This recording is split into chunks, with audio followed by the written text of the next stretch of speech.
We must guard against the acquisition of unwarranted influence, whether sought or unsought, by the military-industrial complex. We must also be alert to the equal and opposite danger that public policy could itself become the captive of a scientific, technological elite.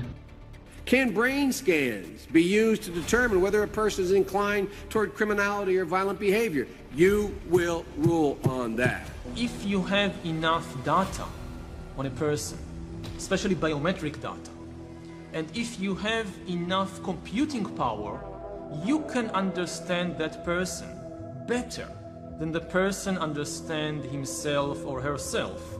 And then you can control this person, manipulate them, and make decisions for them.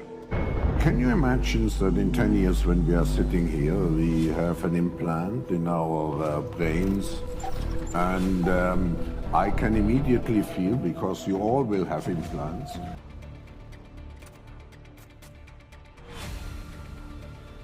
It's the stuff of a Hollywood movie, but a group of veterans has filed a lawsuit against the CIA and U.S. Army, claiming that the government planted remote-controlled devices in their brains. The claims relate to a government program at the U.S. Army's Edgewood Arsenal in Maryland. Guys, if your assessments here are correct, these are very covert weapons, aren't they? That's correct. There's no entry or exit wound. How they're designed is to make the target feel like they're crazy, like they're imagining things. And that's the way the program works. It's why it's called Satan, silent assassination through adaptive neural networks.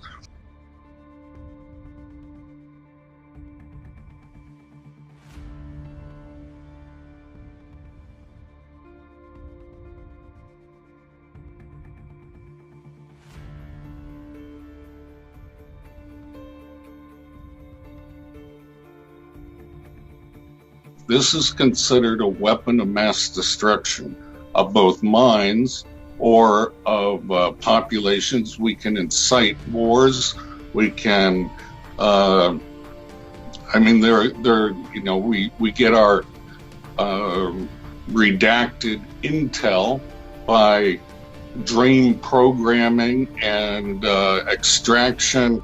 There are 100 uses that we've been using it for, and so they would never, government would never allow this technology to be used by some criminal organization outside of their control.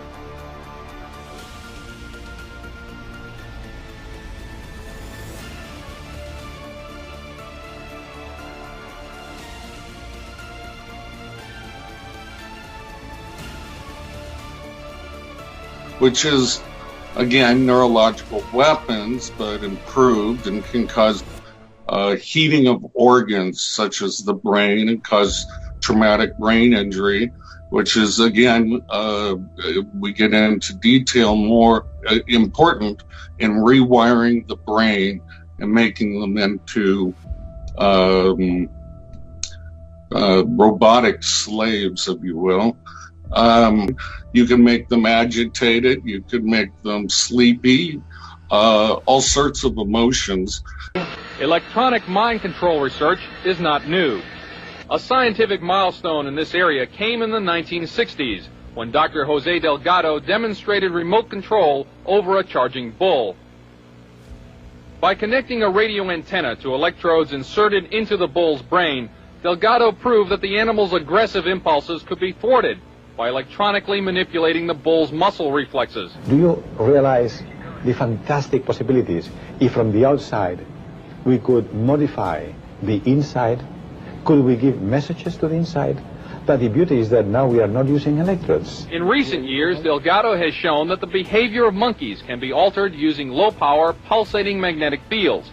But in these experiments, there were no antenna implants. Any function in the brain, emotions, intellect, personality, well, could be perhaps modified by this non-invasive technology.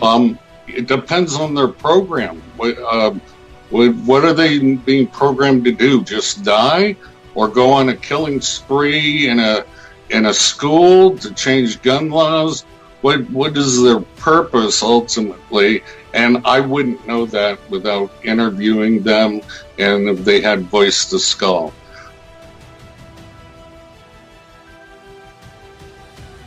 So the strategy that we use, you know, in the secret agencies, I see my own work from 25 years ago just now becoming new with the civilian sector scientists. And so what we do is we test it, we see all the warfare capabilities, we use it in secret, so it's confusing to whatever people we're using it on. And the strategy is to suddenly show, wow, we can communicate with brains and we can cure all this mental illness, while in fact it was a weapon to create every type of mental illness, to discredit future politicians or to eliminate whatever dissenters we wanted to. So yes, that's exactly what's going on, is it's being leaked to the public sector. So it's a parallel reconstruction of what we already did, and then they can pass laws and regulations. But they don't want the public to know all the atrocities of menticide and genocide we've used these types of weapons for. And then the other is, it's not just a very disturbing high-pitched noise, but there might even be voices or a message, a continual message that people have been victimized by. Dr. Alan Fry, a biophysicist at GE's Advanced Electronics Center at Cornell University and a contractor for the Office of Naval Research, discovered in 1958 that the auditory system responds to electromagnetic energy in a portion of the radio frequency spectrum at low power densities, well below that necessary for biological damage. The human auditory system and a table radio, he said, may be one order of magnitude apart in sensitivity in a portion of the radio frequency spectrum. We've even got our own Navy doing it, excuse me, to towns in Oregon and Nevada and some other places. Now you got to remember, human experimentation on our own population has a very, very long list. And we don't, as American citizens, we have pride in our country. We don't want to believe that we would be betrayed in such a way. And so they give us options.